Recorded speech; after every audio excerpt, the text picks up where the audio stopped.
Hi, I'm Dr. Bharan Kumar, and I'm a GP and the Clinical Director for Shape Primary Care Network. And I want to talk to you about some of the work we've been doing with hypertension and BP monitoring at home. So over the next few slides, I want to talk to you about our local context and our case for change, and some work we did in order to prove the concept, and how we used what we'd learned to create a sustainable model. And lastly, some of the evidence around what we've been doing. So Shape Primary Care Network has a total list size of just under 30,000 patients, and we're based in Slough. We have three practices: Bharan Medical Centre, the Village Medical Centre, and Ragsden Road Surgery. Now, our population is very deprived, and we have a lot of different types of ethnicities. Bharan Medical Centre, for example, has 99% Pakistani population. And all practices have high numbers of patients with cardiovascular disease risk factors, including being Asians, diabetic, hypertensive, and those suffering with high cholesterol. And as a result, we have high numbers of patients experiencing cardiovascular disease events, coronary artery disease events, and strokes. Ragsden Road Surgery, in particular, is a small surgery with about 3,500 patients, which serves a population in Slough, a population in an area called Charlby. And Charlby is the second most deprived ward in the ICS, and it is in the top 5 most deprived areas in the UK. And since the 60s, has really been a ground zero for immigration, where different immigrant groups have first entered the UK and lived in Charlby, and dating back to the 1960s. Now, Ragsden Road Surgery was taken over by the Bharan Group in 2013, and we'd struggled to get patients to attend for chronic disease monitoring, particularly hypertension and diabetic reviews. And this was for several reasons. Number one, patients historically weren't trained to attend the GP surgery for primary care disease reviews. Number two, a lot of the patients who are registered with the surgery are from areas and parts of the world where primary care isn't strong, and they weren't used to attending in their own countries for long-term management or primary care or chronic disease management reviews. And also, a lot of our patients coming from a deprived area, like many deprived areas in the UK, they're often very hardworking and work 2 to 3 jobs, and they simply couldn't take time out of work to come and have chronic disease reviews.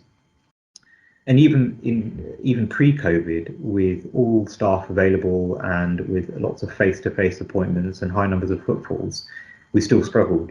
And just to give you an example and context, in 1920, that was the last cough year, I believe, before the pandemic hit, we were only achieving 50% when it came to hypertension cough targets. It led to lots of exception reporting because we did our best to call patients in several times, but they didn't. And so our exception reporting went up. And this was a conversation we had to have with CPC on a couple of occasions, as they felt that we needed to improve when it came to management of people with long-term conditions. The pandemic hit and everything stopped. And this really gave us an opportunity to change the way we engage with patients and consult with patients. Now, pre-pandemic, we had huge queues of patients first thing in the morning who wanted a face-to-face on-the-day appointment, and these were physical queues.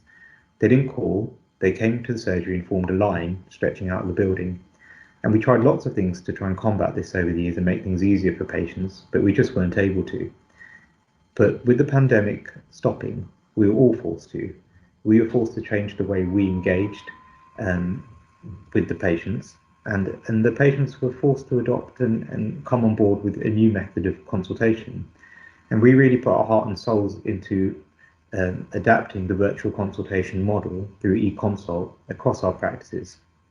And now we really do believe that we've improved our access a lot during the pandemic and also coming out of the pandemic.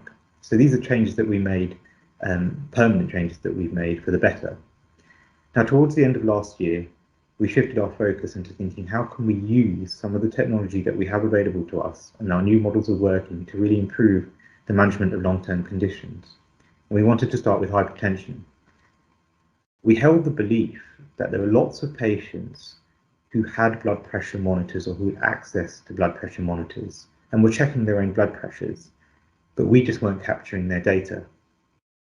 So what we did was we looked through our hypertension lists across the various cost domains, and we looked for patients who were outstanding. And these are patients who were known to have hypertension, people who were diabetic, who needed their blood pressure checked, and those who previously had a cardiovascular disease event, who needed their blood pressure checked, and to target.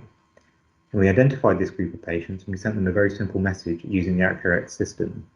And it just said, if you had a blood pressure machine at home, please send us your reading, or booking with one of our nurses for a blood pressure check. And we were overwhelmed with the response. And in Bharan Medical Centre, we had about 1,500 responses within the first 2 weeks, and in Ragscombe Road Surgery, we had about 150 responses within the first 2 weeks. Now, I was running this project pretty much solo at the time, and I was responding to text messages and coding text messages, and doing bits and bobs just between patients, because it was actually really satisfying and it was really efficient. And if patients' blood pressures were high or not to target, I could text them back and ask them with a standardized text to send me 3 readings taken a minute apart. Or if we weren't sure whether their blood pressure or antihypertensive medications may be needed increasing, we'd ask them to monitor it over 7 days or 4 days. And AccurX had a set template for them to do that. Now, this approach was great because it allowed patients to directly respond to me, entering the BP readings to them provided, but they were coming into my inbox. They didn't have to contact the reception and clog up phone lines, or send to a generic email inbox, and then that would have to be dealt with by an admin member. And so I got the readings in real time, and they were coded. The readings had the ability to be coded automatically. And I could also assign these messages to other members of my team. So if there was a patient who I think the blood pressure is really high and they needed a face-to-face review, I could just assign this to a nurse or an HCA who would call them in that day. We realized early on, within a few weeks of doing this, that something magical has happened. Something is driving the change. And how can we use what we've learned to really create a sustainable model so that we have a more efficient way of managing long-term conditions and making sure those patients with long-term conditions are controlled? And when we look at hypertension, what we want is all our patients who have hypertension to have normal blood pressure readings, and for us to know they have normal blood pressure readings. And if they are high, we pick up on them early and efficiently, and we can deal with them. Now, through the AAR scheme, we had employed a pharmacist in the last year to predominantly help us do our COVID vaccination work. But in that time, we'd always thought that given our high cardiovascular disease prevalence, that we wanted to develop what's called a metabolic pharmacist, someone who can independently and confidently manage diseases such as hypertension, diabetes, and hyperlipidemia to over time reduce our coronary artery disease events, our strokes and MIs. Now, this pharmacist is still with us, and we have, I personally have mentored him through his independent prescribing course, where he focused on hypertension. And he's now leading this work moving forward, and we've onboarded another pharmacist as our second metabolic pharmacist to help. And the plan is that at the start of each financial year, well, April 22, the start of the COF year, we'll be sending text messages asking all patients who need a blood pressure reading to send us their blood pressure reading. And that way we can get our blood pressure targets early on within the COF year without waiting towards the end. And it also gives us an opportunity to spend more time with some of the more complex patients or deal with on-the-day access. And going forward, not only are we thinking about hypertension, we're also doing some similar work with diabetes, hyperlipidemia, and also asthma.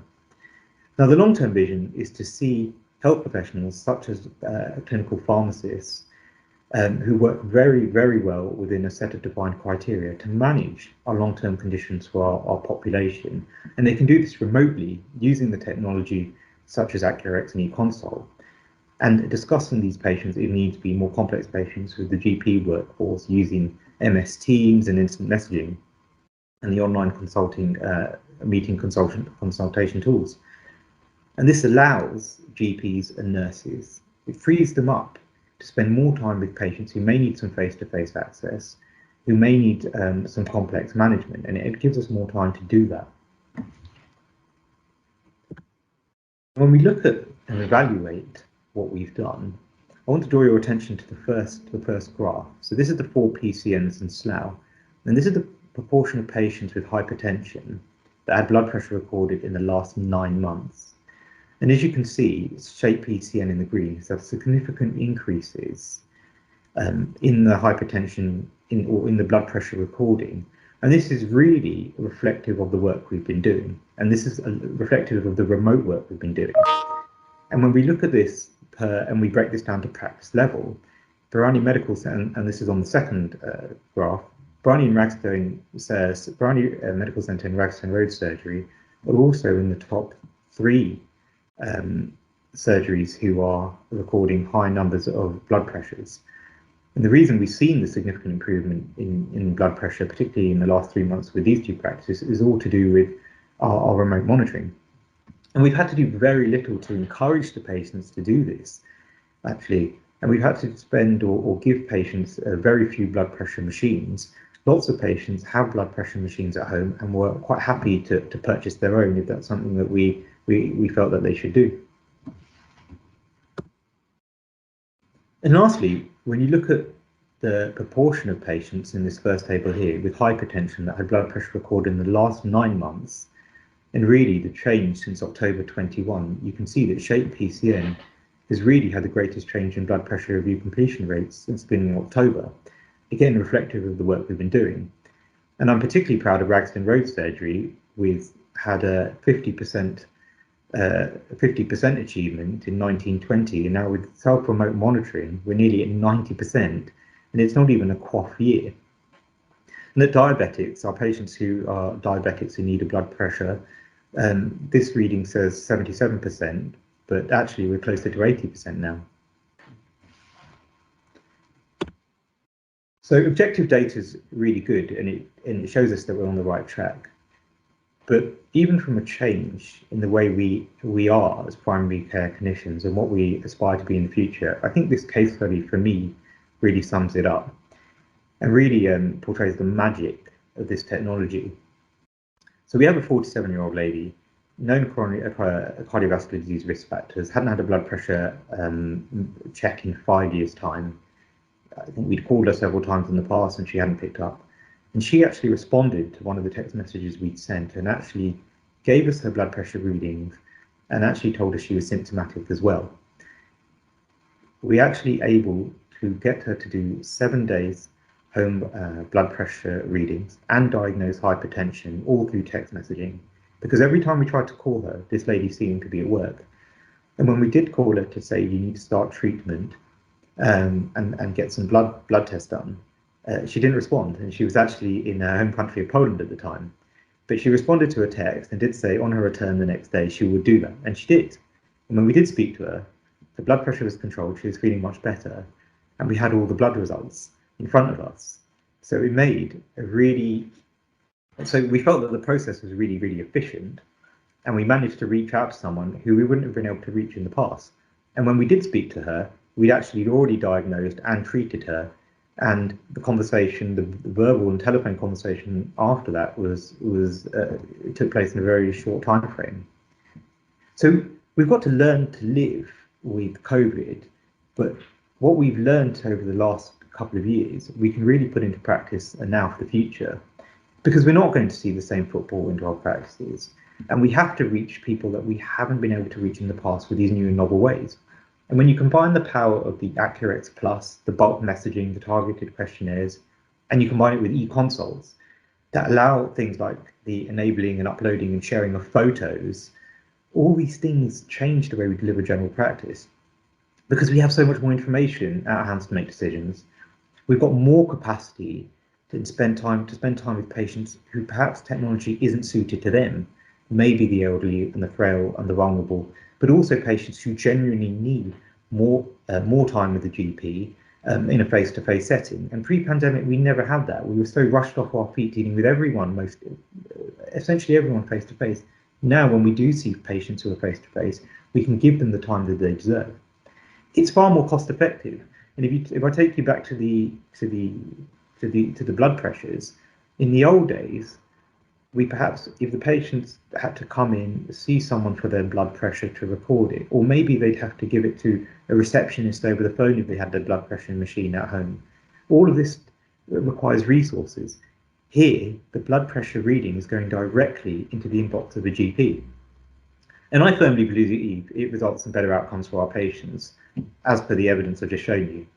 And for me, it's far more satisfying as a GP, because I'm seeing the patients who need to be seen, and I'm managing the patients who do actually need to be managed. And I think we use this phrase time and time again. What do we need to do? We need to see the right patient at the right time, and the right clinician needs to be seeing that patient. And this technology allows us to do that. So it isn't for everyone, but for this technology, for those who can use it, gives us the opportunity to manage these patients really, really well, remotely and safely. And for us at Shape PCN, this is the new normal, because we love it and the patients love it. And we see this as the future for us to build on. Thank you.